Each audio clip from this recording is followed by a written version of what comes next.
Hey guys, so today I thought I'd make a follow-up video from the one I made a couple of weeks ago, where I talked about feral talents and legendaries in a raiding environment. And with this one, I thought I'd talk about rotation. So I'll discuss things like our opener, and talk a little bit about some of the tips and tricks you can use to really min-max your DPS as a feral druid. So first things first, we'll take a look at the talents that we'll be using. This is our standard single target talent build, which I discussed in my previous video. I've got Lunar Inspiration, so we're going to have to keep Moonfire up. And we've also got Savage Roar, so that's another buff we're going to have to maintain to as close to 100% as possible. Okay, so before I get into the rotation, talk about kind of preparation for it. So in any encounter, you want to be starting in stealth. This is because you'll be opening with a Rake, and Rake deals 100% extra damage if it's used from stealth. So that's really nice. On top of that, you want to be pre-potting. Every class in the game should pre-pot, really. They do get benefit from it, especially as a DPS class. Our potion of choice is Prolonged Power. So you kind of want to use this before combat starts and as close to the time before combat starts as possible. I will say that in pug groups and just groups you're not that familiar with, it's sometimes a good idea to use this maybe 2 seconds before the pull timer goes off. This just reduces the risk of losing your second potion if somebody were to ninja pull, and then you use your first potion a little bit too late. On top of that, as well, if you're in a group that's a pug or you're not too familiar with, consider waiting maybe a second or two before actually opening on the boss. As a melee class, you are quite susceptible to getting whacked by the boss if the tank's a little bit slow in picking up aggro. So just be careful of that. If you're in a group that you trust and you know the tanks and all that, then cut those times down as much as you can. But otherwise, use your potions slightly early and open with your Rake slightly late. Okay, so we'll just get into the rotation. Like I said, you'll pre-pot, then you'll hit the boss with Rake. What you want to do after that is cast Moonfire and then Savage Roar. Once you've done that, this is when your main burst damage will commence. You'll pop your cooldowns, so Incarnation and Tiger's Fury. And once you've done that, you'll cast Ashamane's Frenzy. That'll give you 3 combo points. You hit Shred, most likely just once. It gets an increased crit chance when you're using Incarn, so you're pretty much guaranteed for it to crit. That'll give you another 2 combo points, and then you've got 5 combo points for your 5 combo point rip. Once that's up, you've got all your bleeds up, you've got Savage Roar up, and you just want to be tunneling the boss basically. So I'll jump to some footage of me performing the opener, and I'll kind of talk through it step by step.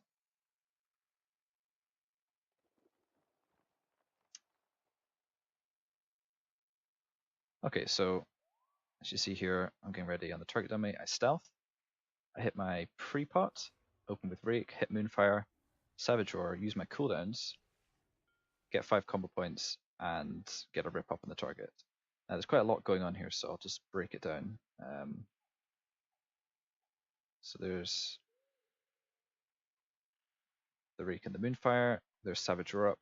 Okay, so the first thing to note here is that once I pop Savage Roar, because Incarnation and Tiger's Fury are off the global cooldown, I could technically cast them exactly at the same time as Savage Roar. However, what I like to do is to wait for the global cooldown to end, then cast them, and then cast it with the Ashmane's Frenzy at the same time. Like, the reason for doing this, it's very minimal DPS wise, but it's basically just avoiding having your cooldowns up for an entire global in which you can't cast anything, and waiting a little bit. So you can get a little bit of a DPS gain from doing that. So I cast Incarn and Tiger's Fury at the same time. I hit Ashmane's Frenzy. I've got my 3 combo points. I shred once. That gets me 5 combo points. And I've got my rip up on the target.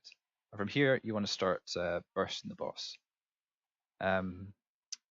With feral cooldowns, there are 2 abilities that give you increased damage on the target. So one is obviously Ashmane's Frenzy.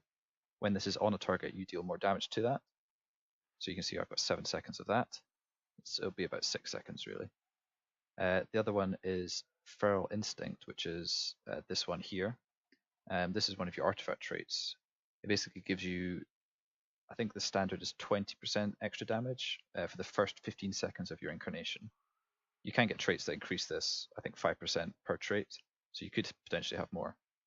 What this means basically is that for the first 15 seconds, and especially the first 6 seconds, you're going to be dealing even more damage than you would be with just incarnation. So you want to get in as many abilities as you can in this window and make these abilities as hard hitting as possible. So things to use are obviously Shred and Ferocious Bite. Those are the biggest, most powerful abilities you have. Things to avoid are Savage Roar. So you can see I've got 13 seconds in Savage Roar here. That's very close to the pandemic window, which is around about 11 seconds. I'm not going to refresh it straight away, because if I were to do so, I'd be refreshing it in this damage window, whereas I could be using that time to cast more Shreds, more Ferocious Bites, which just makes more damage. So I'll just play the clip for a little bit longer. I'm just casting Shreds right now to build up to a Ferocious Bite, get my first Ferocious Bite off, extending Tiger's Fury, because I'm using the Legendary Helmet, obviously. As you can see, as I mentioned, Tiger's Fury, Savage Roar is hitting the Pandemic window. So I could refresh it once I build up the combo points, but I'm going to wait.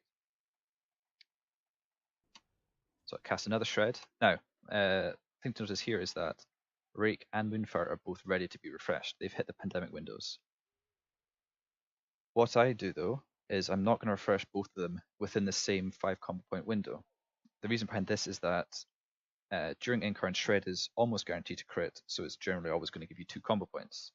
Moonfire and Rake, however, don't have this increased crit chance, so the chances are you're much more likely to get only 1 combo point from them. And you, because of maintaining Tiger's Fury and getting as many finishes out as possible, you want to basically cast as few abilities per 5 combo points as possible.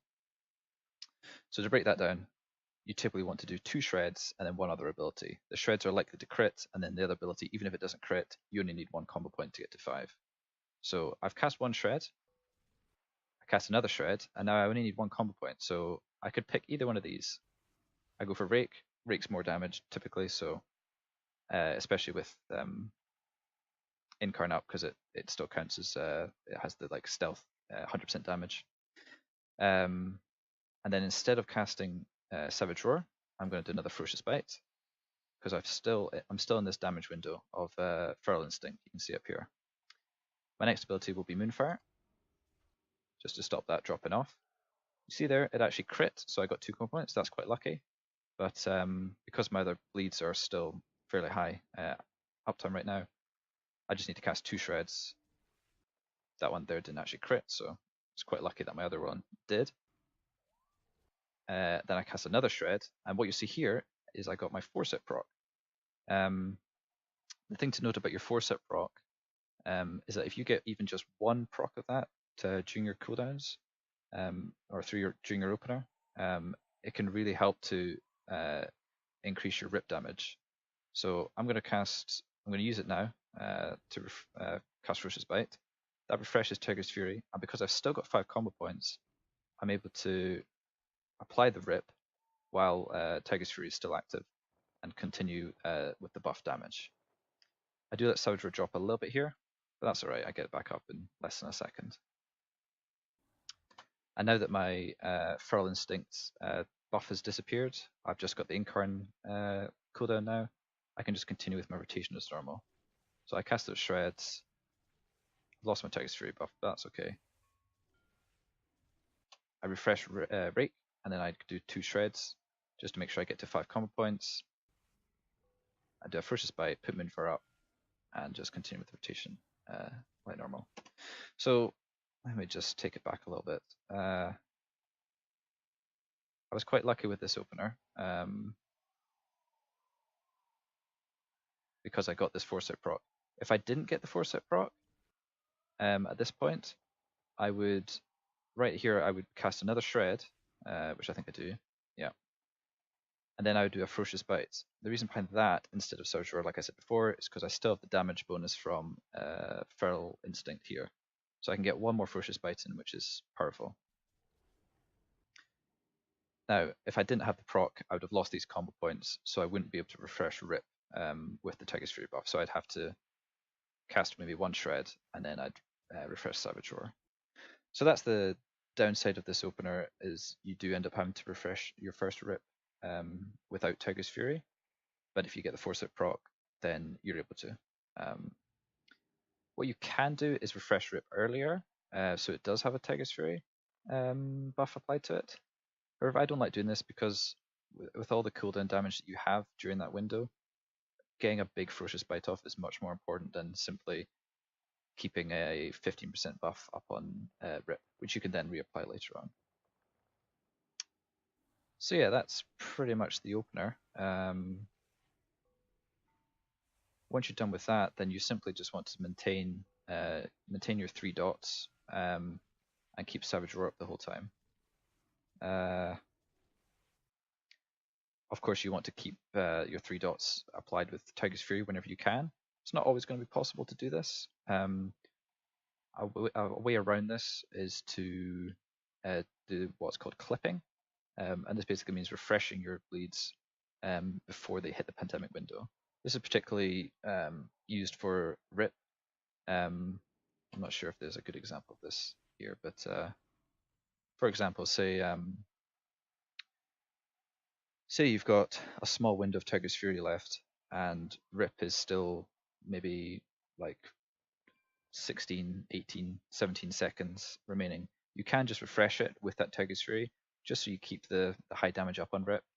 It does clip it, and does lose you a little bit of time on it, but it can be worth it instead of letting Tiger's Fury drop off and having to refresh it with without the buff up. Okay, so that is the opener. I think I've covered everything there. I'll maybe just cut this video here and make a separate one on other rotational things. I don't want it to get too long. Yeah, if you've got any questions about that, please do leave comments. I'm always happy to discuss things. And another thing is, this is the rotation I use. I've had very good results with it. I think there are other things you can do to kind of get more benefit out of it. I've heard talk of people when they use their first Ashermane's Frenzy, they wait with their Tiger's Fury until after they cast it. I believe there's some weird mechanics behind the damage from Ashermane's Frenzy, in that it doesn't start doing damage straight away. So there's a small window in which you apply it, then you can wait, then you apply Tiger's Fury, and then it does the damage. And the benefit of doing that is that you can then end up refreshing your Rip later on in your rotation with Tiger's Fury before it falls off. I played around with this a little bit, but I didn't really find any like hugely significant results behind it. But it is something to bear in mind. Yeah, that's my rotation, my opener that I use. I've had good results with it, so yeah, thank you for watching, and stay tuned. I'll update another video in a short while with more rotational information. But thank you for watching.